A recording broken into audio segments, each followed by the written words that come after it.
네, 오늘은 마태복음 20장 17절에서 34절까지 여러분과 함께 은혜 나누기 원합니다. 17절부터 17절부터 19절까지 제가 한번 읽어보겠습니다. 예수께서 예루살렘으로 올라가려 하실 때 12제자를 따로 데리시고 길에서 이르시되 보라 우리가 예루살렘으로 올라가노니 인자가 대제사장들과 서기관들에게 넘겨지매 그들이 죽이기로 결의하고 이방인들에게 넘겨주어 그를 조롱하며 채찍질하며 십자가에 못 박게 할 것이나 제3일에 살아나야 하리라.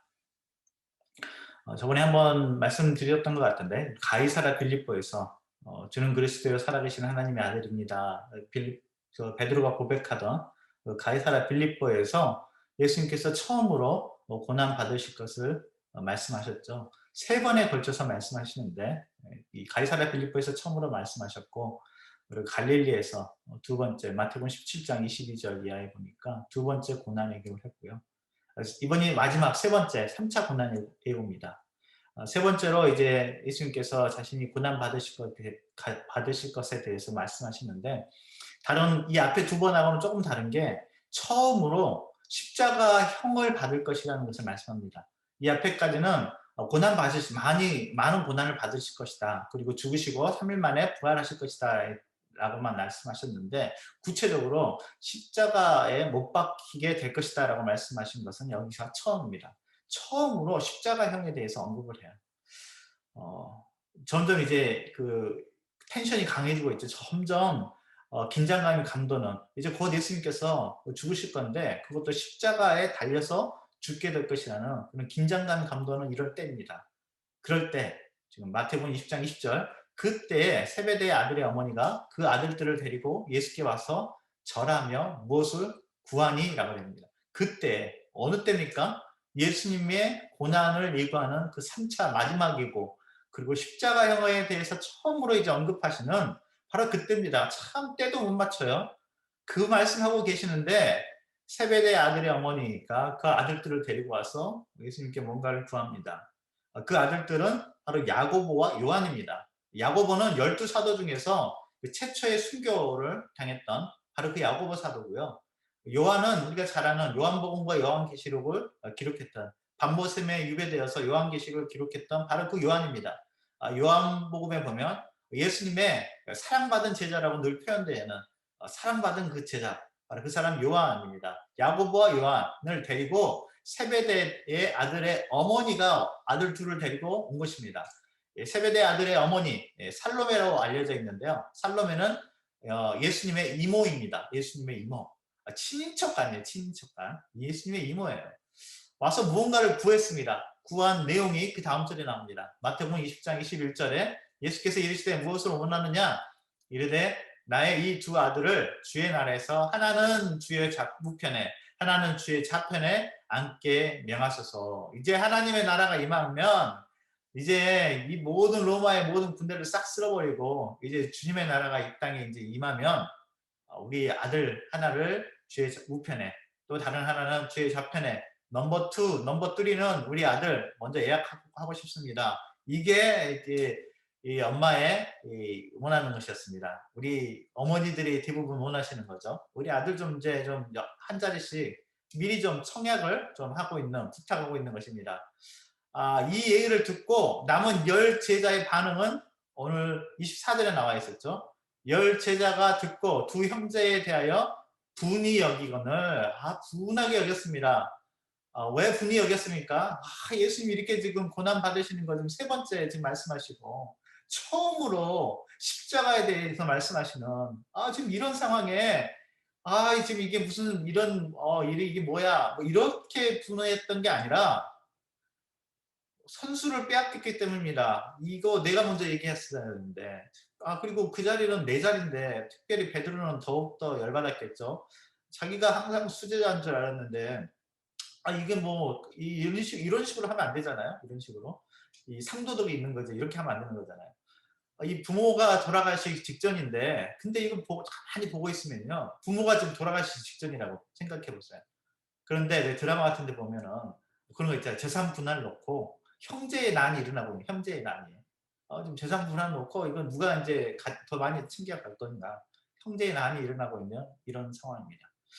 남은 10제자의 올바른 반응으로는 보이지 않습니다. 예수님께서 지금 전 본문을 읽을 때마다 그런 생각이 들어요. 아니 그 사람이 죽는다는데 그리고 가장 자기들이 지금 아끼고 사랑하는 예수님이 고난받게 되고 죽을 거라고 지금 그러시는데 거듭 얘기하고 계시고 이번엔 십자가형에 달릴 거라고 말씀하고 계시는데 아무리 사람들이 그래도 이럴 수가 있을까 싶을 만큼 그래요. 여러분 그런데요. 사람은 관심 있는 것만 보이고요. 관심 있는 게 들리고 관심 있는 걸 말하게 됩니다. 아무리 뭐 다른 얘기를 해도요. 관심 있는 것만 보이고 들려요. 그리고 관심 있는 게 말로 나오게 됩니다. 그러니까 제자들이 지금 이 말을 하고 이런 걸 요구한다는 것은 평소에 관심이 무엇이었는지, 왜 예수님을 좀 따라다니고 있었는지, 무슨 생각을 평소에 하고 있었는지가 적나라하게 드러납니다. 예수님이 무슨 얘기를 하시든지 간에 지금 머릿속에는 그게 가득 차 있는 거예요. 예수님이 이 땅에서 이제 예수님의 나라가 이 땅에 세워지면 이제 우리는 그때부터 고생 끝, 행복 시작이다. 머릿속에 그게 가득 차 있는 것입니다.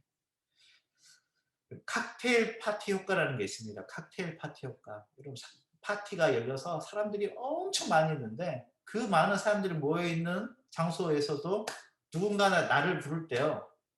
내 이름이 들려줄 때 내 이름이 들려요.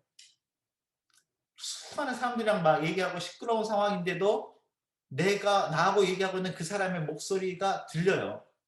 왜 그래요? 거기에 집중해서 선택적으로 듣게 되니까 그렇습니다. 지하철에서 졸고 있는데 막 꾸벅꾸벅 서브웨이 타고 가고 있다가 자기가 내릴 역 이름이 방송에서 다음 역은 어딥니다. 내리실 분은 오른쪽 문을 이용해 주십시오. 뭐 이렇게 딱 하면 자다가도 그 역 이름이 딱 들리면 자기가 내려야 될 역 이름이 들리면 갑자기 잠이 확 깨요. 왜 그래요? 그걸 들으려고 하는 귀가 열려 있기 때문에 그렇습니다. 자기들이 듣고 싶은 것만 듣고 자기들이 말하고 싶은 건 없어요. 지금 얘기하고 있어요. 3차 순환을 예고하고 있습니다. 최초로 십자가형을 받게 될 것을 말씀하시는 예수님. 제자들이 했어야 될 올바른 반응은 뭘까요? 제자들이 했어야 될 올바른 대답은 무엇이었을까요? 예수님께서 이렇게 말씀하고 계실 때 제자들은 어떻게 반응했어야 올바른 것이었을까요? 제가 문제 하나를 내려고 하는데 남자들이 세상에서 가장 맞추기 힘들다는 문제라고 합니다. 이 문제를 맞추면 여러분은 오늘 새벽 예배에 오신 남자분 중에 이 문제를 맞추면 당신은 대한민국의 1% 남자에 등극하시는 겁니다. 잘 들어보시고 맞춰보십시오. 여자가 이사를 했습니다. 여자가 이사를 했는데 집이 새집이었어요. 네, 새집이라서 문을 닫으면 페인트 냄새가 심해서 머리가 아픈데 그렇다고 문을 열면 매연이 들어와서 바깥에 차가 막 다니는 매연이 들어와서 계속 기침이 납니다. 컬럭컬럭 이렇게 기침이 나요. 이러고 있는데 이때 여자의 남자친구가 들어왔습니다. 그래서 여자가 남자친구한테 물었습니다. 자기야 오늘 이사했는데 문을 닫으면 페인트 냄새가 심해서 머리가 깨질 것 같고 그렇다고 문을 열면 매연 때문에 죽을 것 같은데 어떡하지? 문을 여는 게 좋을까? 닫는 게 좋을까? 문을 여는 게 좋을까? 닫는 게 좋을까?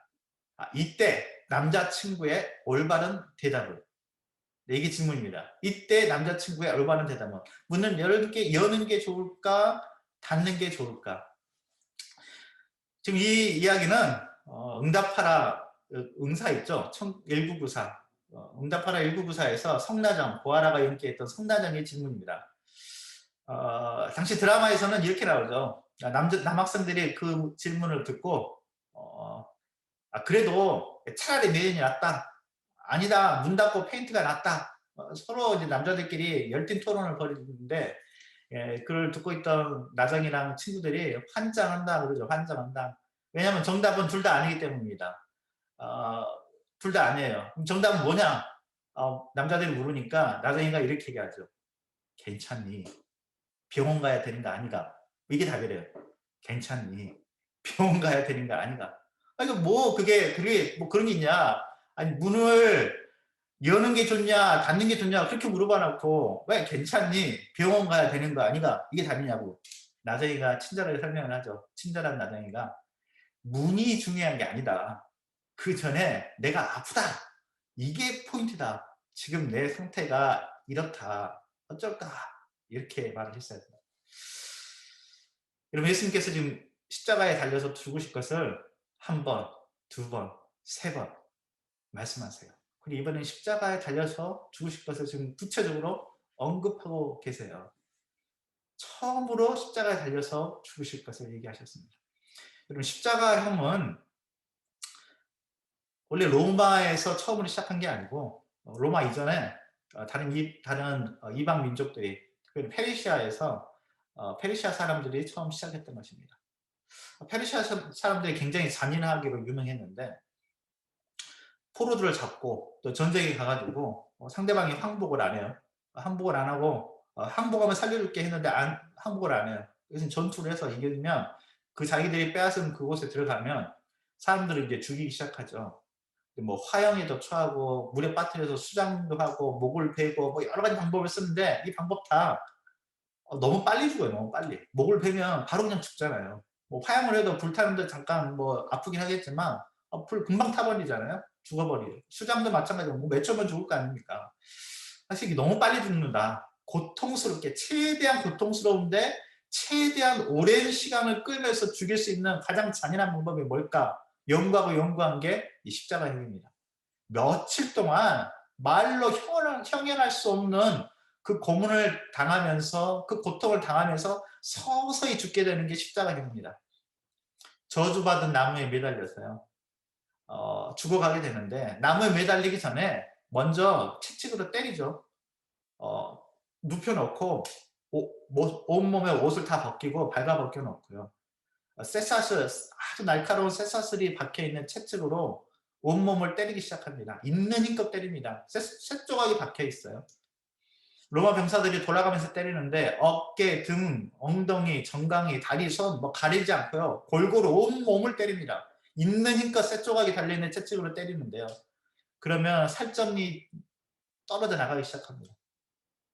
피부가 리본처럼 덜렁덜렁 매달려 있게 된다고 그래요. 그렇게 때리고 나면 뼈와 내장이 밖으로 노출되게 됩니다. 그런 상태에서 그 등에 십자가를 메고 이제 자기가 죽게 될 체험장까지 이동하게 되는 것입니다. 여러분, 예수님은 목수셨습니다. 30대에 건장한 목수였어요. 목수로 살으셨어요. 그러니까 내가 예수님을 만나봐야 알겠지만 뭐 얼굴은 못생겼을 것 같아요. 예수님은 얼굴은 뭐 별 볼일 없으실 것 같아요. 외모로는 별로 흠모할 게 없을 거니까. 그런데 최소한 몸집은 그렇게 왜소하진 않았을 것 같아요. 평소 뭐 목수하셨던 분이니까 건장하셨을 것 같아요. 그런데 자기 십자가를 지고 체험장까지 가지 못해요. 구레네 시몬이 대신 지고 가야 될 만큼 죽기 직전입니다. 죽기 직전. 양손에 손목에 대못을 박습니다.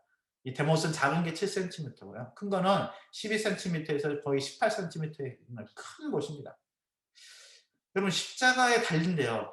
제자들은 어디선가 분명히 십자가에 달려서 길에 매달려 있던, 당시에 이미 십자가 체험을 받은 그 사람들의 모습을 본 적이 있을 거예요.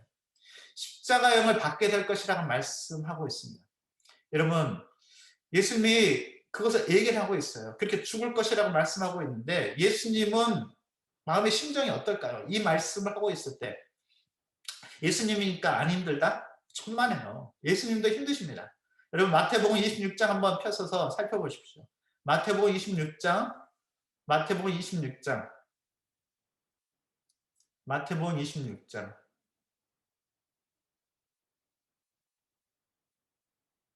마태복음 26장 37절인데요. 제가 읽어볼게요. 37절과 38절. 베드로와 세베대의 두 아들들, 네, 세베대의 두 아들들이 또 등장합니다. 항상 예수님은 어디 좀 굉장히 중요한 자리에 갈 때는 베드로 그리고 야고보와 요한을 항상 이 세 명을 데리고 왔거든요. 베드로와 세베대의 두 아들들을 데리고 이제 겟세마네 동산에 가셔서 조금 더 가셔서 이제 기도하기 시작하시잖아요. 그 기도하는 제목입니다. 데리고 가실 때 고민하고 슬퍼하셨대요. 고민되고 슬퍼합니다. 십자가에 달려 죽으실 거 말씀하시고 이제 진짜로 이제 돌아가시기 직전입니다. 이에 말씀하시되 내 마음이 매우 고민하여 죽게 되었으니, 마음이 고민하고 매우 고민하고 죽게 되었으니 너는 여기 머물러 나와 함께 깨어 있으라 하시고. 39절에 보니까 조금 나아가서 얼굴을 땅에 대시고 엎드려 기도하여 이르시되 내 아버지여 만일 할 만하시거든 이 잔을 내게서 지나가게 하옵소서. 그러나 나의 온대로 마옵시고 아버지의 온대로 하옵소서. 할 수만 있으면 이 고난의 잔을 내게서 지나가게 그냥 안 해도 된다 그러면 지나갈 수 있게 되기를 원합니다. 피하고 싶은 잔입니다. 여러분 그렇게 고민하고 그 마음속에 힘드셨던 순간이 바로 이 순간입니다. 그래서 예수님께서 제자들에게 부탁하는 게 40절에 제자들과 함께 기도해달라고 함께 있어달라고 말하잖아요. 40절에 근데 제자들이 자고 있는 것을 봅니다. 베드로에게 말씀하시죠. 너희가 나와 함께 한 시간도 이렇게 깨어있을 수 없더냐. 십자가에 죽으실 것을 세 번째 지금 말씀하시고 있는 이 본문에서 이 말씀을 들었을 때 예수님이 내가 죽을 거야 고난받게 될 거야 많은 고난을 받게 될 건데 내가 지금 많은 고난을 받게 될 거라는 의미는 내가 십자가에 달려 죽게 될 거야 십자가형에 대해서 처음으로 말씀 이 순간에 제자들이 보여야 될 올바른 반응은 무엇이었을까요? 예수님은 그 말씀을 이 고난 받으실 것을 말씀하시면서 제자들에게 어떤 말씀을 듣고 싶으셨을까요? 분명 이건 아니었을 거예요. 나의 이 두 아들을 주의 나라에서 하나는 주의 우편에 하나는 주의 좌편에 앉게 명해 주십시오. 혹은 우리가 지난주 토요일에 살펴봤던 마태복음 18장에서 천국에서는 누가 큽니까? 내가 제일 크죠. 예수님 제가 제일 크죠. 베드로 뭐 제가 아니겠습니까?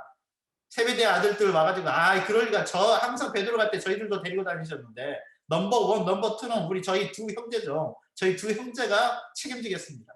이런 말씀은 아니었을 거예요. 이 말씀 듣고 싶으셨지는 않으셨을 거예요. 제자들의 반응이 이런 건 아니었을 것입니다. 예수님이 기대했던 올바른 반응은 아니었을 거예요. 예수님은 고난 받으실 것을 말씀한 세 번째 지금 벌써 세 번이나 말씀하고 계시는데 예수님은 어떤 말씀을 듣고 싶으셨을까요? 제자들이 보여야 될 올바른 반응은 무엇이었을까요? 여러분 마태복음 26장 계속 펴고 계시면 46절을 읽어보겠습니다. 46절에 예수님께서 이렇게 말씀합니다. 일어나라, 일어나라, 함께 가자. 일어나라, 함께 가자. 예수님은 그런 말씀 듣고 싶지 않으셨을까? 예수님, 저희가 함께 있습니다. 예수님, 저희가 함께 있습니다. 여러분 방금 읽으셨던 마태복음 26장 38절에 예수님께서 그렇게 말씀하시잖아요. 너희는 여기 머물러 나와 함께 깨어있어라. 너희는 나와 함께. 왜? 내 마음이 매우 고민되고 죽게 되었다. 내가 너무 마음이 힘들다. 고민하고 죽게 될 만큼 마음이 힘들어요. 여러분 그런 적 있습니까? 정말 마음이 힘들어요. 너무 힘들어요. 죽을 것 같이 힘들어요. 그러니까 please 여기서 좀 나와 함께 좀 있었으면 좋겠다. 함께 깨어있어라. 뭐 기도하라고 하신 것도 아니에요. 아니 잠만 자고 있지 말고 좀 같이 있어달라. 누군가 옆에 같이 있어주는 게 얼마나 힘이 될 때가 많아요. 그냥 아무 말 하지 않아도 그냥 옆에 누군가가 같이 있어만 줘도 힘이 될 때가 있잖아요. 함께 좀 깨어 있어 달라고. 너무 힘드니까 같이 있어 더. 그래서 예수님께서 안타깝게 40절에 말씀하시는 거잖아요. 너희가 나와 함께, 여러분 함께라는 말에 동그라미 좀 쳐보세요. 너희가 나와 함께 오래도 말고 한 시간도 같이 깨어 있을 수 없더냐. 여러분 함께라는 이 단어가 보이십니까? 함께 깨어 있을 수 없더냐. 좀 함께 한 시간만 좀 같이 있어다오. 같이 있어다오. 내가 힘들거든. 너무 힘들거든. 같이 있어다오.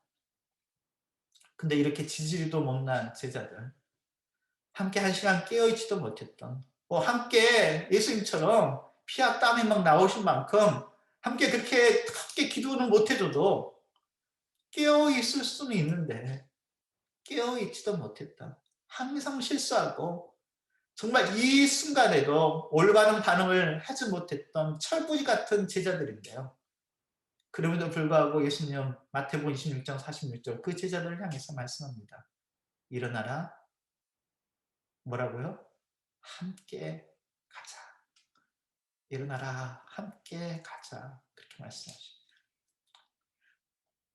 성방교회에서 사역할 때요. 뭐 저도 초년생이었고 신학교 졸업하자마자 처음으로 사역지가 성방교회였습니다. 전도사 시절 이제 신학교 졸업하고 처음 사역지가 성방교회였어요. 그러니까 뭐 저도 이제 저도 이제 막 교회 사역을 경험하는 때였고 성방교회 담임하고 계실 때 윤영호 목사님도 평생 평신도로 계시다가 목회 이제 개척하신 거거든요. 평신도로 쭉 계시다가 처음으로 이제 개척을 시작하셔가지고 교회 시작해가지고 딱 1년밖에 좀 안 된 상황이었습니다. 그러니까 목사님, 담임 목사님도 초짜고 그 밑에 수많은 저도 초짜고 초짜들이 모여가지고 뭘 알지 못하는데 하여튼 열심히 해보는 거죠. 열심히 해보는 걸로 기도하고 열심히 해보자. 우리는 뭐 모르니까 어쨌든 이것저것 해보다 보면 되는 게 있겠지. 뭐 이런 거죠. 열심히는 하려고 열심히 하는데요. 힘이 들어요. 힘이. 어, 제일 힘들 때가 개척한 지 한 3년쯤 될 때거든요. 임영호 목사님도 그랬었던 것 같고 어떤 교회 가서 한 3년 차가 되면 힘듭니다. 처음에 그 허니문 기간이 끝나고 나면 설교도 좀 그렇고 이게 막 지치기 시작하거든요. 근데 딱 그 3년 때 됐을 때 목사님이 되게 힘드셔 하셨어요. 되게 옆에서 봐도 그렇고 이거 좀 다른 때보다 좀 스트레스도 많이 받으셔 있고 신경도 굉장히 날카로워져 있고 굉장히 지쳐 있으셨을 때였어요. 그러던 중에 생일이 돌아왔습니다. 목사님 생일이 돌아왔어요. 제 기억에 목사님 생일을 따로 챙겨드렸던 적이 그때가 딱 처음이었던 것 같아요. 목사님 힘든 게 이렇게 역력한데 그때 이제 뭐 좀 목사님 좀 어떻게 좀 해드리면 좋은데 어떻게 하면 목사님 좀 힘을 내실까 청년들이랑 고민하다가 목사님 생일 파티를 해드리겠어요. 그때 처음으로 유일하게 한 번 딱 해드렸던 것 같은데 서프라이즈 파티를 좀 했죠. 목사님 생신이 돌아와서 생일 파티를 하고 케이크를 불고 생일 축하 노래를 불러드리고 저희가 함께 큰 소리로 목사님께 향해서 생일 축복성 불러드리고 했던 게 있습니다. 이렇게 얘기했습니다. 목사님 힘내세요. 저희가 함께 있잖아요. 목사님 힘내세요. 저희가 함께 있잖아요. 여러분 이 말이 얼마나 힘이 되는지 힘내세요. 함께 있잖아요. 예수님이 바라셨던 올바른 반응이라면 그거 아닐까. 함께 좀 있자. 그리고는 마태복음에서도 일어나라 함께 가자라고 말씀합니다. 여러분 오늘 마지막으로 아가서 한번 찾아보겠습니다. 아가서 2장 10절입니다. 아가서 2장 10절.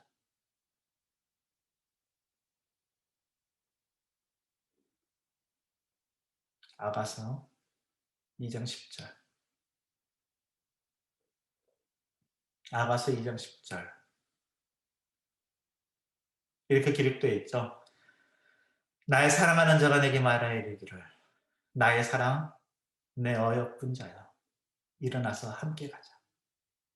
나의 사랑 내 어여쁜 자여 일어나서 함께 가자.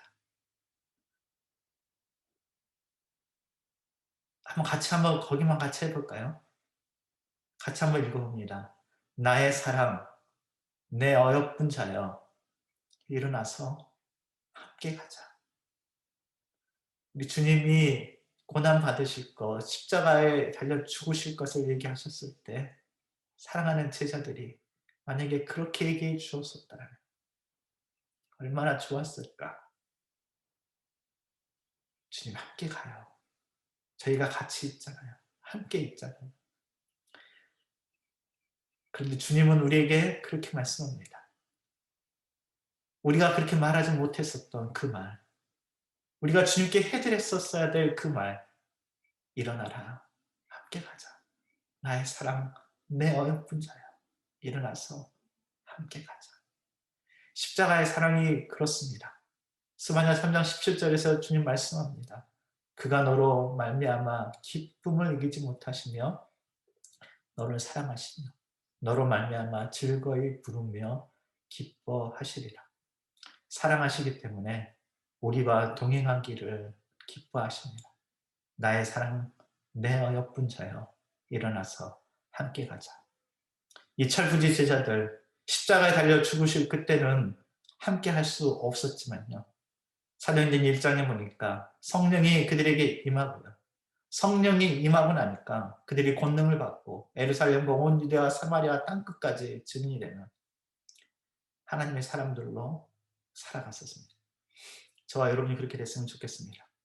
오늘 주님께서 우리에게 말씀하실 때 나의 사랑, 내 어여쁜 자여 일어나서 함께 가자 라고 말씀하실 때 주님의 손 잡고 함께 오늘 동행하는 십자가의 사랑 붙들고 함께 가보는 저와 여러분 되었으면 좋겠습니다.